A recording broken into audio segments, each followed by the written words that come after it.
What happens when the only person who can save you is the one everyone told you to fear? Look, I'm gonna be real with you right now. This story is gonna mess with everything you think you know about power, about survival, and about what it really means to be strong. Because out here in the real world, sometimes the line between monster and savior gets so blurred, you can't even see it anymore. And that's exactly where this woman found herself. Trapped. Alone. Staring down a choice that made zero sense to anyone watching. Picture this. You're standing in a room where the air itself feels heavy, where every pair of eyes that lands on you carries a warning you don't need words to understand. The walls are expensive, real expensive, the kind of place where money doesn't just talk, it screams. But none of that matters when you're drowning, when your back's against the wall and every door you knocked on before this one slammed shut in your face. You know that feeling, right? When you've tried everything, called everyone, and the silence that comes back is louder than any rejection. She knew it too. And she knew something else. The man sitting behind that massive oak desk, the one whose name people whispered with the kind of fear that lives in your chest, was her last shot. Not her best shot. Her last shot. There's a difference, and if you've ever been desperate enough to know that difference, you already understand why she walked through that door. Here's the thing that's gonna stick with you though. Everyone in that room, every single person who watched her walk in, they all had the same thought running through their heads. She's making a mistake. Because this wasn't some random businessman. This wasn't your typical boss you could negotiate with over coffee and quarterly reports. Nah. This was a man whose power didn't come from contracts or meetings. It came from control. Pure, absolute, unshakable control. The kind that doesn't need to be explained because you feel it the second you're in his presence. And yet, here she was. You already know something's off, right? You can feel it. Because why would someone, anyone, walk willingly into the lion's den when every instinct, every warning sign, every logical thought is screaming run? What could possibly be so desperate, so urgent, so impossible that it would make a woman look into the eyes of someone everyone fears and ask for help? Stay with me here because what you're about to witness isn't just about one moment of desperation. It's about what happens when two worlds collide, when the powerful and the powerless stand face to face, and everything you thought you understood about strength gets flipped completely upside down. See, most people think power is about dominance, about who can intimidate who, about who sits at the top of the food chain. And for years maybe that was true. Maybe that's all he ever knew too. But something was different this time. Something in the way she stood there, vulnerable but not broken, scared but not defeated, triggered something nobody saw coming. Not the men standing guard at the door. Not the associates watching from the shadows. And definitely not him. Because here's what nobody tells you about real power, it's not always loud. It's not always aggressive. Sometimes the most dangerous thing in the room is silence. And sometimes the bravest thing you can do is ask for mercy from someone who's never been known to give it. So before we go any further, I need you to ask yourself something. What would you do? If you had nowhere left to turn, no safety net, no backup plan, would you have the guts to walk into that room? Would you risk everything on the impossible hope that maybe, just maybe, there's something human left inside someone everyone calls a monster? Strap in, because what happens next is gonna challenge everything you believe about who deserves redemption and who doesn't. This isn't just her story anymore. It's about to become yours too.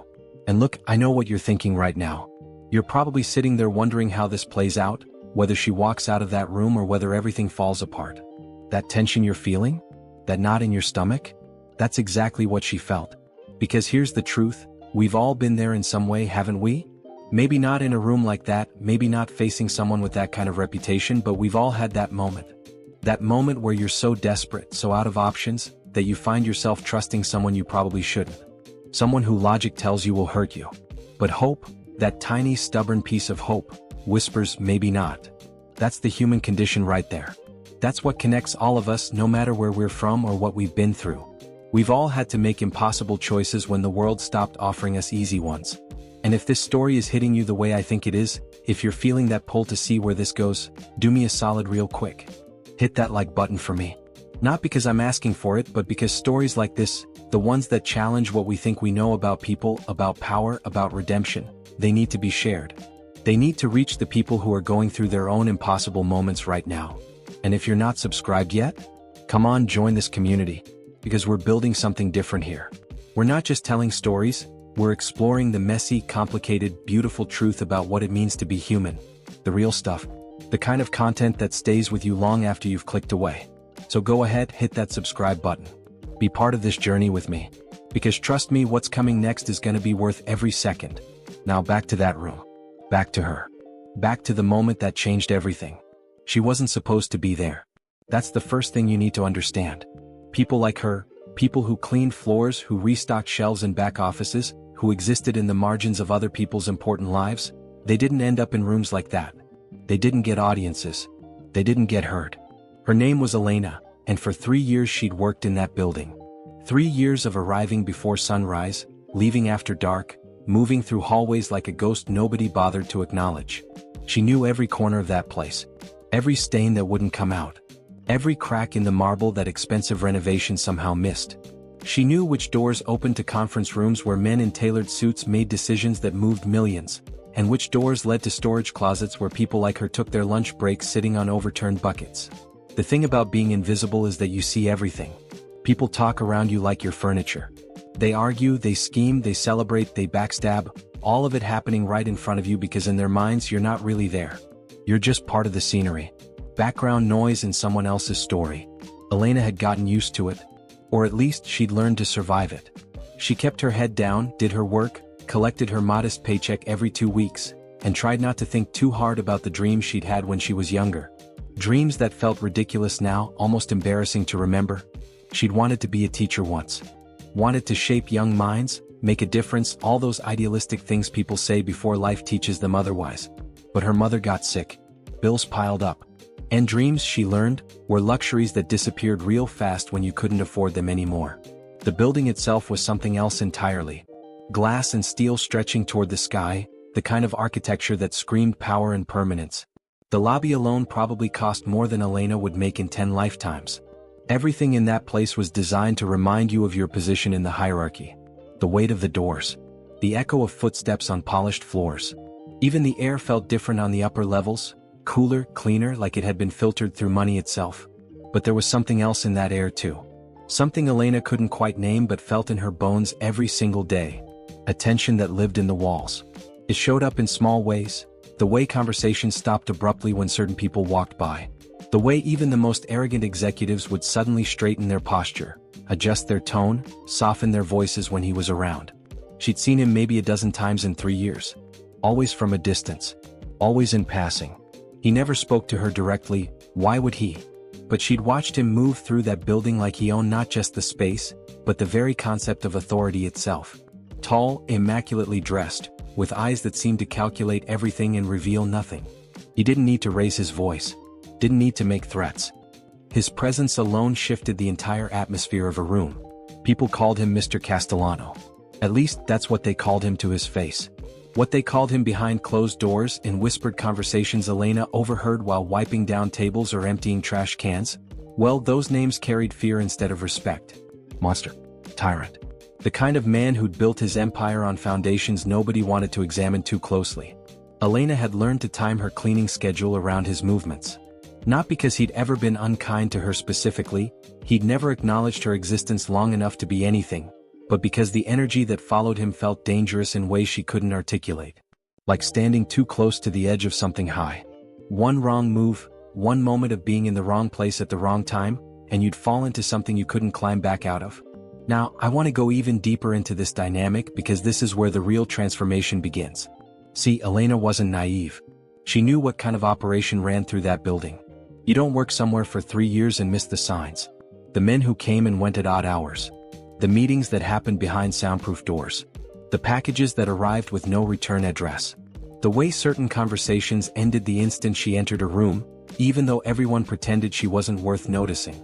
But knowing something and being able to do something about it are two completely different realities. Elena had a daughter. 7 years old, bright as hell, with a smile that made every exhausting day worth it. That little girl was the reason Elena swallowed every humiliation, every dismissive glance, every moment of being treated like she didn't matter. Because matching to her daughter was enough. It had to be enough. Except life has this brutal way of testing exactly how much you're willing to endure. It happened on a Tuesday. Elena's daughter, Sophia, collapsed at school.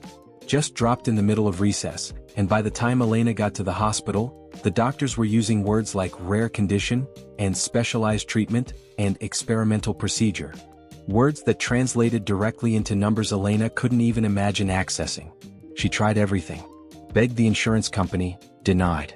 Applied for assistance programs, waiting lists years long.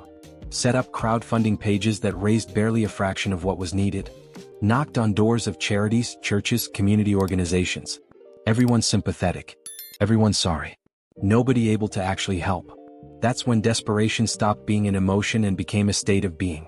When you've exhausted every legitimate option, when you've humbled yourself in every possible way, when you've cried until there are no tears left and the only thing remaining is the cold, hard mathematics of your child's survival, that's when impossible choices start looking possible. Elena knew what people would think. She'd thought it herself about others who'd made similar decisions. How could they? How could they compromise like that? How could they ask help from people like him? But those questions come from people who've never had to watch their child suffer. Who've never had to choose between pride and survival. Who've never learned that morality looks real different when it's your baby's life on the line. So yeah, she made the choice. The one that made no sense to anyone on the outside. The one that even she couldn't fully justify to herself. She stayed late one evening, waited until most people had left, and she walked. No, she forced herself to walk, toward the office everyone avoided unless summoned. The hallway leading there felt endless. Every step echoed. Every breath seemed too loud. She could turn back. Should turn back. This was insane. This was dangerous. This was exactly the kind of decision that destroyed people. But Sophia's face kept appearing in her mind. That smile. Those eyes. That future that deserved a chance. So Elena kept walking even though everything inside her screamed to stop. Even though she knew that once she knocked on that door, there'd be no taking it back. No pretending this version of herself didn't exist. And when her knuckles finally hit that heavy wood, when she heard his voice say, "Come in," from the other side, she understood something profound about human nature. Sometimes courage and desperation look exactly the same. Sometimes strength means acknowledging you're completely powerless. Sometimes the bravest thing you can do is admit you need help from the last person in the world you should trust. Write in the comments, I understand why she did it. The office was colder than she expected. Not temperature-wise, though the air conditioning hummed at a level that suggested comfort was a luxury reserved for those who belonged there, but in the way it felt. Sterile. Calculated. Every piece of furniture positioned with intention. Every surface polished to the kind of gleam that reflected your own inadequacy back at you. Mr. Castellano sat behind his desk, reading something on his laptop, and he didn't look up when she entered. Didn't acknowledge her presence for a full 30 seconds. Maybe more. Time moved differently in that silence. Elena stood there, hands clasped in front of her, feeling the weight of her cheap uniform against her skin, suddenly hyper-aware of every thread that marked her as someone who didn't belong. When he finally did look up, his expression gave away nothing. No irritation at being interrupted. No curiosity about why the cleaning woman was standing in his office after hours. Just a blank, assessing stare that made Elena feel like he was calculating her worth in real time and finding the number disappointingly low. Yes. One word. Delivered with the kind of efficiency that suggested her time to explain herself was already running out. Elena had practiced what she'd say, rehearsed it in her head during the walk down that hallway.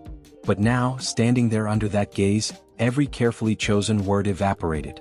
What came out instead was raw, unfiltered desperation. My daughter is sick. She needs treatment we can't afford. I've tried everything.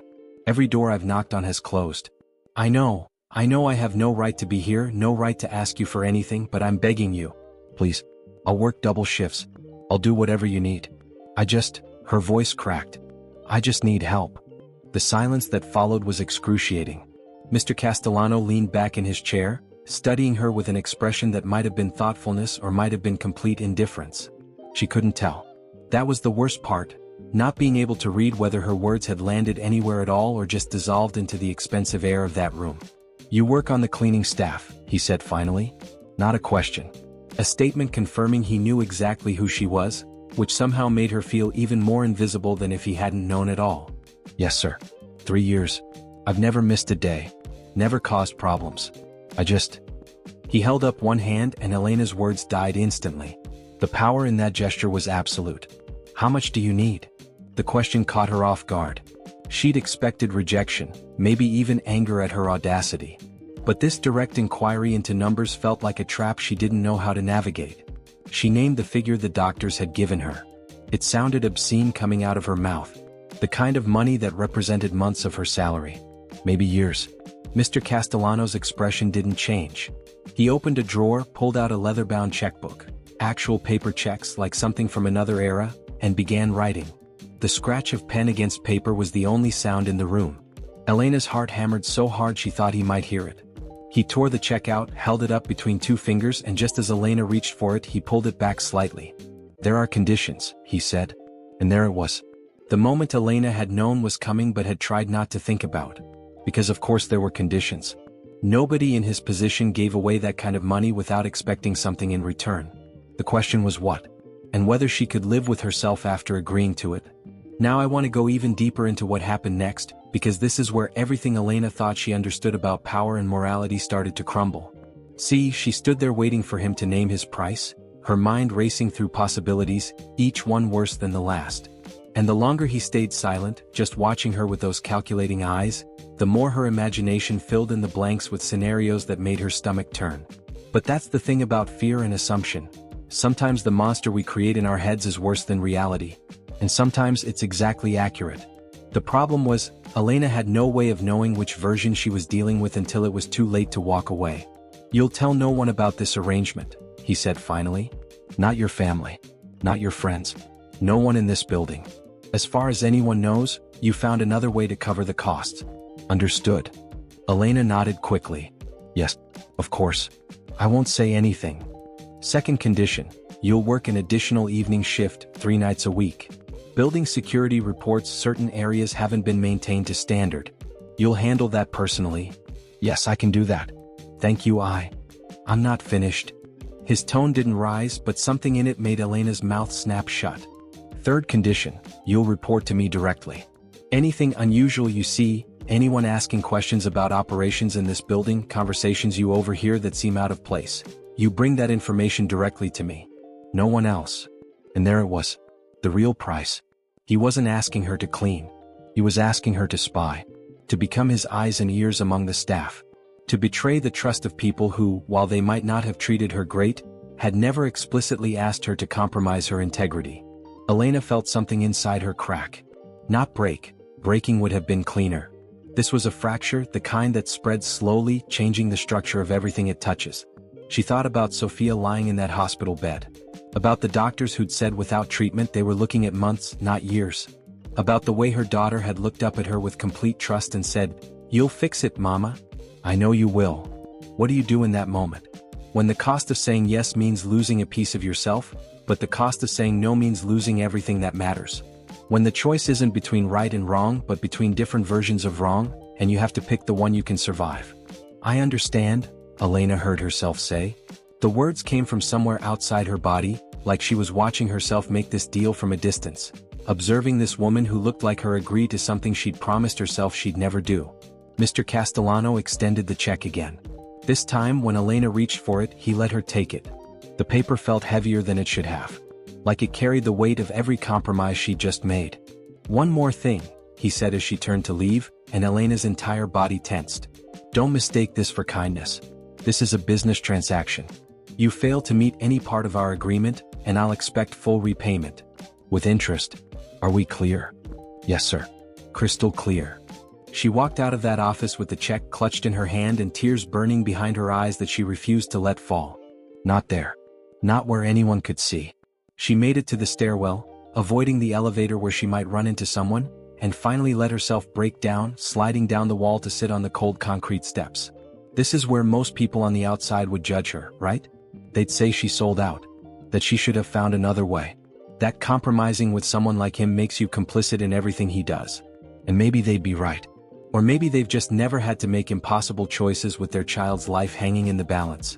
But here's what really gets me about this situation and why I think it matters that we're talking about it: the silence that surrounded Elena's desperation. Because here's the truth nobody wants to acknowledge. She didn't end up in that office because she wanted to. She ended up there because every legitimate avenue had failed her. The insurance companies with their policies designed to deny coverage. The assistance programs with their endless bureaucracy. The charities with their limited resources. The friends and family who genuinely wanted to help but couldn't access that kind of money either. Society had already made its choice about Elena's daughter long before Elena walked into that office. Every closed door, every denied application, every sympathetic but ultimately useless response had been a tiny, invisible act of violence. And then everyone wants to judge her for turning to the only person who actually said yes? That's the cognitive dissonance we don't like to examine.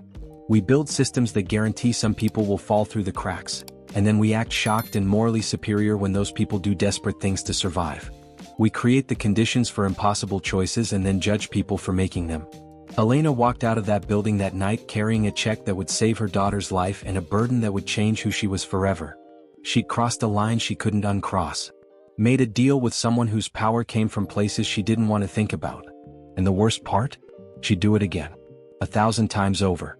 Because at the end of the day, when you strip away all the philosophy and morality and judgment, she was a mother who'd do anything, literally anything, to keep her child alive.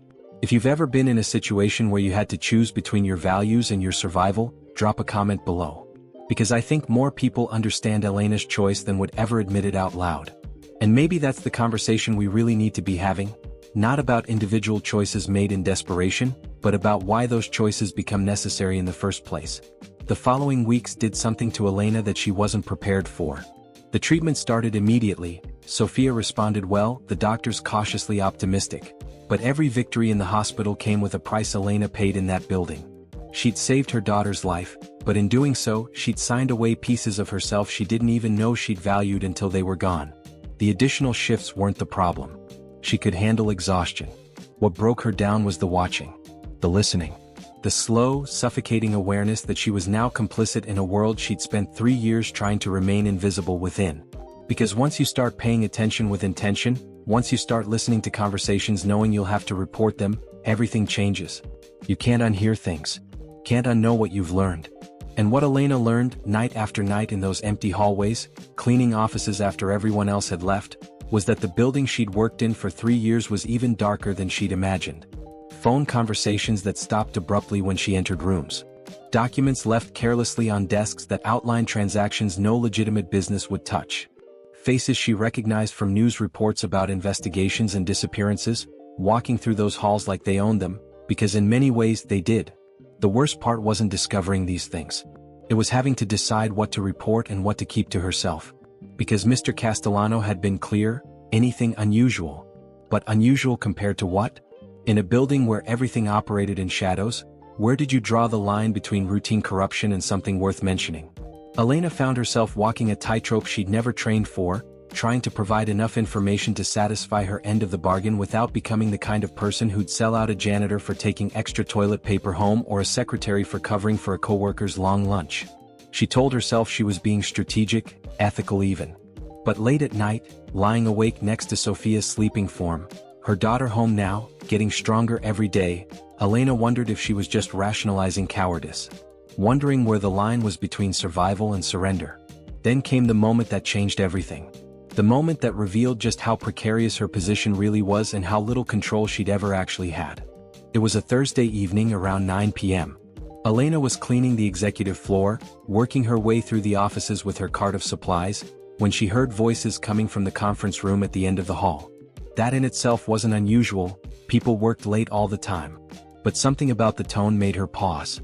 Sure. Aggressive. The kind of anger that vibrates through walls. She should have kept moving. Should have put her headphones in and pretended she heard nothing. That's what the old Elena would have done. But the new Elena, the one who'd made a deal, who owed a debt, who existed in this strange liminal space between employee and informant, she moved closer. The voices became clearer. One she didn't recognize, loud and accusatory. The other was Mr. Castellano, calm in that way that suggested anything but calmness. And they were arguing about money. A shipment. Something that had gone missing. The unfamiliar voice was making threats, explicit ones, the kind you don't make unless you're either incredibly stupid or incredibly powerful. Elena's hand tightened on her cleaning cart. This was exactly the kind of thing she was supposed to report. Unusual activity. Potential threats. But reporting it meant walking into Mr. Castellano's office and admitting she'd been listening to something she definitely wasn't supposed to hear. It meant making herself visible in a way that could be dangerous. Because people who overheard the wrong things in places like this had a tendency to become problems that needed solving. She stood frozen in that hallway, her mind racing through scenarios, each one worse than the last. If she reported it and Mr. Castellano thought she'd heard too much, she became a liability. If she didn't report it and he found out later that she'd been there and said nothing, she'd violated their agreement. Either way she lost. This is what people don't understand about impossible situations. They don't come with clear choices between right and wrong. They come with a menu of different ways to lose, and you just have to pick which loss you can survive. Now I want to go even deeper into the psychology of what Elena was experiencing in that moment, because this is where the real revelation about power dynamics starts to emerge. See, Elena had thought the deal she made was straightforward. Information for money, transactional and clean. But what she was learning in that hallway, heart pounding, palms sweating, was that she'd actually traded her autonomy. She'd given someone else control over her choices, her safety, her entire life. And the scariest part? She'd done it willingly. Desperately, yes. But willingly. That's the insidious nature of these kinds of arrangements. They start with one compromise, one deal that seems contained and manageable. But they metastasize. They grow into something that consumes everything around them until you can't remember who you were before you said yes. Until every decision you make is filtered through the awareness that you're not really free anymore. Elena made her choice. She waited until the voices quieted, until she heard footsteps moving away from the conference room, and then she continued her cleaning route like nothing had happened. She didn't report it. Told herself it wasn't relevant enough, wasn't specific enough. But the truth was simpler and more terrifying. She was too afraid. Of the consequences of speaking.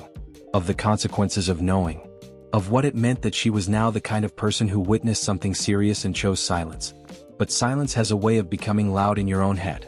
For the next 3 days, Elena jumped at every unexpected sound. Avoided eye contact with everyone, especially Mr. Castellano on the rare occasions she saw him in the building. She kept expecting consequences.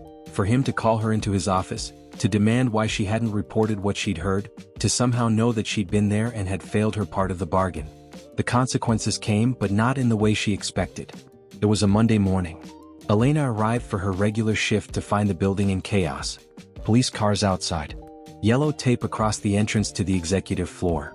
Employees clustered in groups, whispering, phones out, everyone trying to piece together what had happened. The man whose voice Elena had heard arguing with Mr. Castellano 3 nights earlier had been found dead. Apparent heart attack in his hotel room. 52 years old. No prior health conditions. Died alone in the night. Elena felt the floor tilt beneath her feet. She knew, in that way you know things without proof, without evidence, just a bone-deep certainty, that this wasn't a coincidence. That what she'd overheard in that conference room had been connected to this man's death. And that by staying silent, she'd become part of whatever had happened. She made it to the bathroom before she threw up. Stood there gripping the sink, staring at her reflection, not recognizing the person looking back. This wasn't who she was. This wasn't who she'd ever wanted to be. But here she was anyway, complicit in something she couldn't even fully name, trapped in a deal that had seemed like salvation but was revealing itself to be something much darker. When she finally composed herself enough to leave the bathroom, Mr. Castellano was standing in the hallway. Waiting. Not by chance. He'd sought her out. Their eyes met, and in that exchange, no words spoken, just a look that lasted maybe 3 seconds. Elena understood several things simultaneously. He knew she'd been there that night. He knew she'd heard. He knew she hadn't reported it. And somehow, impossibly, her silence had been exactly what he'd wanted. Terrible news about Mr. Bianchi, he said, his tone carrying the exact amount of regret that would seem appropriate to anyone listening. Heart attack. Such a shock. He seemed healthy. Elena nodded, not trusting her voice. I trust your daughter is doing well, he continued. The treatment is working as hoped? Yes, Elena managed. Thank you. She's getting better. Good. That's very good. He adjusted his cufflinks, a casual gesture that somehow felt loaded with meaning. It's important to remember what matters. Family. Health. The things we do to protect the people we love. Sometimes those things require difficult choices. But we make them anyway, don't we? Because that's what love demands. He walked away before Elena could respond, leaving her standing in that hallway with the weight of his words settling into her bones. Because that's what he'd done, given her an out, a way to rationalize what had happened, a framework to understand her silence not as cowardice or complicity but as an extension of her love for Sophia. He'd taken her guilt and repackaged it as sacrifice. And the most disturbing part was how much she wanted to believe him. This is the moment where everything crystallized for Elena. She'd thought she was making a one-time deal, money for information, bounded and contained. But what she'd actually done was step into quicksand. And now, with every day that passed, with every small choice to stay silent, to not push back, to accept the frame he'd given her, she was sinking deeper. The question wasn't whether she could get out anymore. The question was whether there was still enough of her left to want to. Drop a comment if you've ever felt trapped by a choice you made for all the right reasons. 2 months passed. Sophia recovered fully, her laughter filling their small apartment again like light returning after a long winter. Elena should have felt relief, joy, gratitude. And she did feel those things, but they lived alongside something darker, something that grew heavier with each passing day. The weight of complicity. The awareness that her daughter's health had been purchased with currency Elena was still learning to calculate. She continued her shifts, both the regular ones and the additional evenings she'd agreed to. Continued to observe, to listen, to exist in that strange liminal space between employee and something else entirely. But something fundamental had shifted inside her after Mr. Bianchi's death. She moved through those hallways differently now, with a wariness that lived in her bones. Because she understood the real nature of the building she worked in. Not just theoretically, the way you understand something from a distance, but intimately. The way you understand something you've touched. The other cleaning staff noticed the change in her. Maria, who'd worked there almost as long as Elena, pulled her aside one evening in the supply closet. "You okay, Mija? You seem different lately." Distant. Elena forced a smile. "Just tired." Sophia's treatment took a lot out of me. Maria studied her with eyes that had seen too much to accept easy answers. "That man," she said quietly, glancing toward the door to make sure they were alone. "Mr. Castellano. He helped you with the medical bills." Elena's stomach dropped. "What? No. Why would you?" "I've worked here 11 years, Maria interrupted gently. "I've seen this before. Good people, desperate people, they go to him when there's nowhere else to turn. And he helps. Always helps. But nothing here is free, Elena. You understand what I'm saying?" Elena nodded slowly, unable to speak past the lump in her throat. "Just be careful," Maria continued.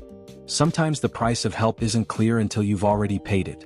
And by then it's too late to get your money back." That conversation haunted Elena for days. Because Maria was right, she paid a price, was still paying it, and she had no idea when the debt would actually be settled. Or if it ever would be. That's the thing about deals made in desperation. The terms are never as clear as they seem in the moment. But then something happened that shattered every assumption Elena had made about the nature of her arrangement, about Mr. Castellano himself, and about what power actually means when wielded by someone who understands its real weight. It started with another cleaning staff member, a young woman named Iris who'd been hired about 6 months earlier. Iris was 22, putting herself through community college, working nights to afford tuition. She reminded Elena of herself at that age. Full of dreams, still believing hard work and good intentions were enough to build the life you wanted. Elena noticed Iris had been coming to work with bruises. Nothing obvious at first. A mark on her wrist she'd pass off as clumsiness. A fading discoloration on her jaw she'd blame on walking into a cabinet. The kind of excuses that sound reasonable enough if you're not paying attention, but ring hollow if you've heard them enough times before. Elena had heard them before. From her own mother, back when Elena was too young to understand what they really meant. She recognized the pattern, the careful concealment, the shame that lived underneath the explanations. And she felt anger rise in her chest, not just at whoever was hurting Iris, but at the unfairness of a world that kept demanding women make themselves smaller, quieter, more acceptable to avoid violence that was never their fault to begin with. She pulled Iris aside one night, gentle but direct. "If you need help, if someone is hurting you, there are resources. Places you can go." Iris's eyes filled with tears immediately. "I can't. He'll find me. He always finds me. And I can't afford to leave anyway. I'm barely making rent as it is." "Who is he?" "My boyfriend. Ex-boyfriend. I broke up with him 3 weeks ago and he won't accept it. He shows up at my apartment, at my classes, here at work sometimes. Security won't do anything because technically he's not trespassing if he stays in the public areas. The police say there's nothing they can do until he actually does something. But I know he will. It's just a matter of time." Elena felt a familiar desperation rise in her chest. The same desperation that had driven her to Mr. Castellano's office months earlier. But this time it wasn't for herself. It was for this young woman who reminded her so much of who she used to be, who deserved protection she shouldn't have to beg for. Now I want to go even deeper into what happened next because this is where the real transformation begins, not just for Elena but for everyone involved in this story. See, Elena made a decision in that moment that went against every survival instinct she developed. Instead of staying silent, instead of protecting herself and the fragile stability she'd built, she did something that could have destroyed her completely. She went to Mr. Castellano.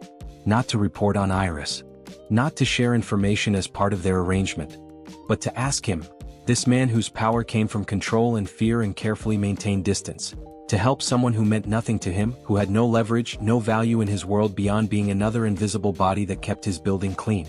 Elena knew it was insane even as she knocked on his office door that evening. Knew she was overstepping boundaries she didn't fully understand. But she'd spent 2 months drowning in the knowledge of what she'd become, what she'd been willing to accept, and some part of her needed to know if there was any way to use this terrible position she'd found herself in for something good. If the power she'd witnessed could be turned toward protection instead of destruction. Mr. Castellano listened to her explanation without interruption.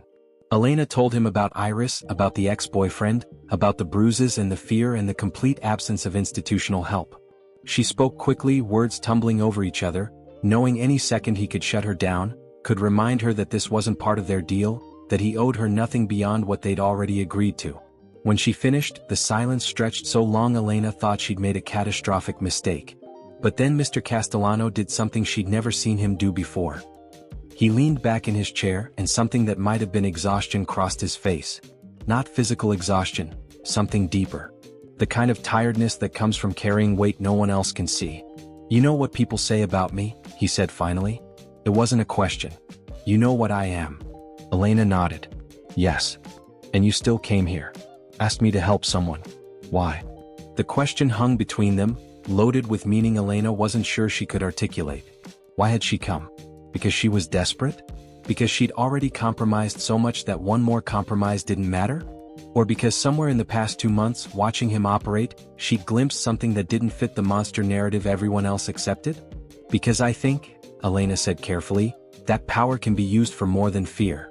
And because Iris deserves better than what the world is giving her. Same way Sophia deserved better. Same way all of us who end up invisible deserve better. Mr. Castellano studied her for a long moment. Then he picked up his phone, made a call, spoke briefly in a language Elena didn't understand. When he hung up he said, the ex-boyfriend's name? Elena told him. Watched as he wrote it down with the same careful precision he'd used writing her check months earlier. This man will receive a visit, Mr. Castellano said. He'll be made to understand that his behavior is unacceptable and that continuing it would be extremely unwise. He won't be harmed. But he will be frightened enough to leave her alone permanently. Is that what you're asking for? Elena felt something complicated twist in her chest. Because yes, that was exactly what she was asking for. But hearing it stated so plainly, understanding that she was requesting someone use fear and intimidation, the very tools that had terrified her, felt like crossing yet another line she couldn't uncross. Yes, she said anyway. That's what I'm asking for. Mr. Castellano nodded. It'll be handled tonight. Iris won't need to know the details. Let her believe he simply decided to move on. Thank you, Elena whispered. Don't thank me yet, he replied. Because now you need to understand something. What you just asked me to do, using fear as protection, violence as deterrent, that's the same mechanism people condemn when they talk about men like me. You can't celebrate it when it serves someone you care about and vilify it when it serves my interests. Either the tool itself is wrong, or your problem is just with who wields it. The words hit Elena like cold water. Because he was right. She'd come to him because she understood, on some level she didn't want to examine, that institutional power had failed Iris the same way it had failed her with Sophia. That the police, the courts, the proper channels, they'd let this young woman down. And so she turned to a different kind of power. The kind that operated outside those channels, that didn't need permission or paperwork or proof beyond a reasonable doubt. She'd asked a man everyone called a monster to act like a savior. And the most disturbing part was that she didn't regret it. Even knowing what it meant about her own moral framework, even understanding that she was validating the very system of power she'd spent her whole life being afraid of, she couldn't bring herself to wish she'd made a different choice. I know it's complicated, Elena said finally. I know it makes me a hypocrite. But Iris matters more to me than my philosophical consistency. Something that might have been respect flickered across Mr. Castellano's face. Most people won't admit that. They'll perform morality while quietly benefiting from systems they claim to oppose. At least you're honest about it. 3 days later, Iris came to work without bruises. Without the haunted look that had lived in her eyes for weeks. She pulled Elena aside, confused but relieved, and told her that her ex had left her a voicemail apologizing, saying he'd gotten a job offer in another state and was moving immediately. that he hoped she'd be happy and he was sorry for everything. I don't know what happened, Iris said, tears streaming down her face. But it's over. He's actually leaving me alone. I can't believe it. Elena hugged her, feeling the weight of what she'd done settle into her bones alongside all the other weights she'd been carrying. She'd helped someone. She'd used power for protection. And she'd done it by compromising everything she'd once believed about how the world should work. Write in the comments, sometimes the right choice isn't clean. That moment with Iris changed something fundamental in Elena's understanding of the world, and in Mr. Castellano's understanding of himself. Because here's what nobody expected, what couldn't have been predicted based on everything everyone knew about him. He didn't stop with helping Iris. Over the following months, Elena noticed a pattern emerging. Small interventions. Quiet protections. A single mother on the cleaning staff whose landlord was illegally trying to evict her suddenly found the issue resolved overnight. A young man working security who'd been getting harassed by local gang members for refusing to join them showed up to work one day visibly relieved, saying the harassment had inexplicably stopped. An elderly janitor facing deportation despite having lived in the country for 30 years somehow got his paperwork expedited through channels that usually took years. None of it traceable back to Mr. Castellano directly. None of it discussed openly. But Elena knew. She recognized the signature of his particular brand of power, swift, decisive, operating in the spaces where official systems failed people. And the most remarkable part? He never mentioned any of it to her. Never sought credit or acknowledgement. Never used these acts as leverage to demand more from Elena in return. It was as if helping Iris had opened something in him, revealed a capacity for protection he'd kept buried under years of cultivating fear as his primary currency.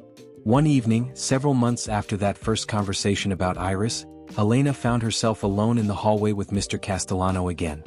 He was leaving late as usual and she was starting her evening shift.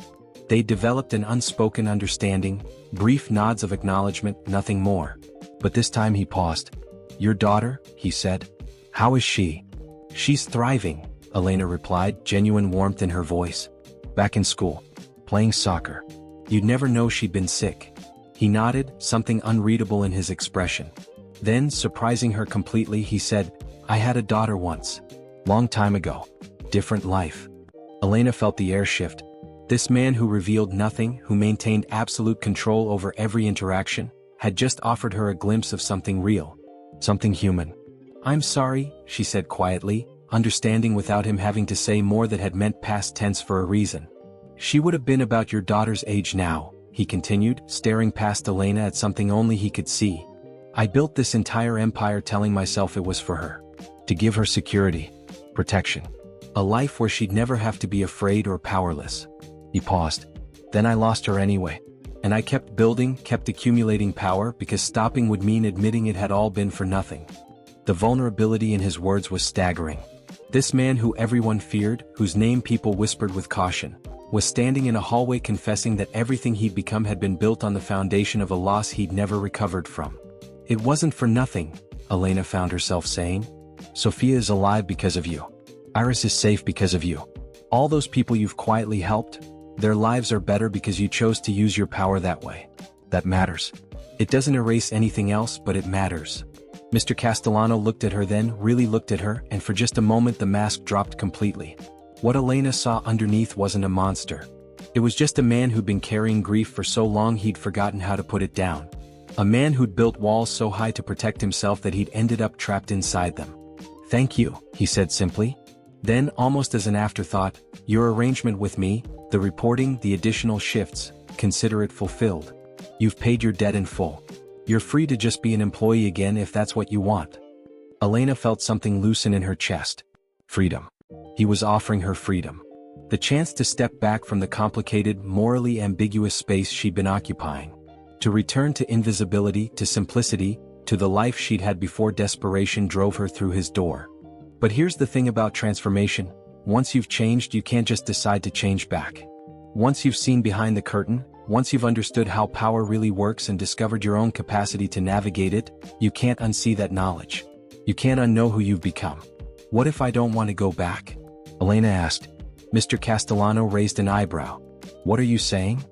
"I'm saying maybe there's value in what we've been doing. Not the surveillance part, I hated that. But the helping part. What if we kept doing that intentionally? What if you let me bring you situations like Iris's, and you helped when the system failed people? Not as payment for anything. Not as a transaction. Just because it's the right thing to do with power when you have it. For the first time since Elena had known him, Mr. Castellano smiled. Not the cold, calculating expression he wore in meetings. A real smile, small but genuine. "You're asking me to become some kind of underground social worker?" he said, and there was something almost amused in his tone. "I'm asking you to be what your daughter would have wanted you to be," Elena replied. "Someone who protects people who can't protect themselves. Not because it benefits you. Because it's right." The silence that followed wasn't uncomfortable. It was contemplative. Two people who'd entered into an arrangement born of desperation, discovering that sometimes the most unexpected partnerships reveal truths about ourselves we'd never have found alone. "All right," Mr. Castellano said finally. "But we do it carefully. Quietly. And you choose who we help.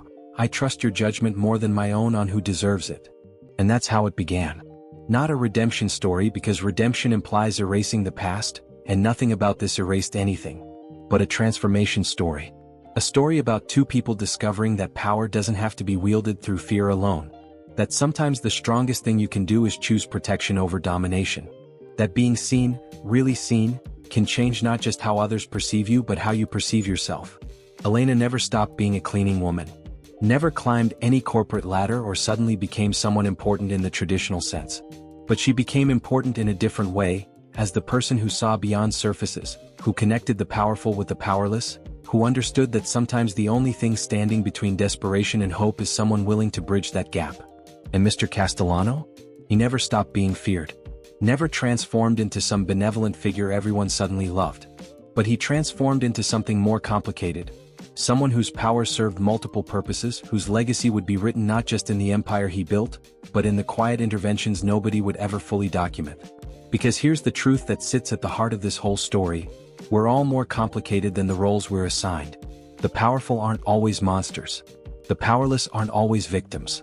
And sometimes the most profound changes happen not in grand gestures, but in quiet choices made by people who decide that how they use their circumstances matters more than the circumstances themselves.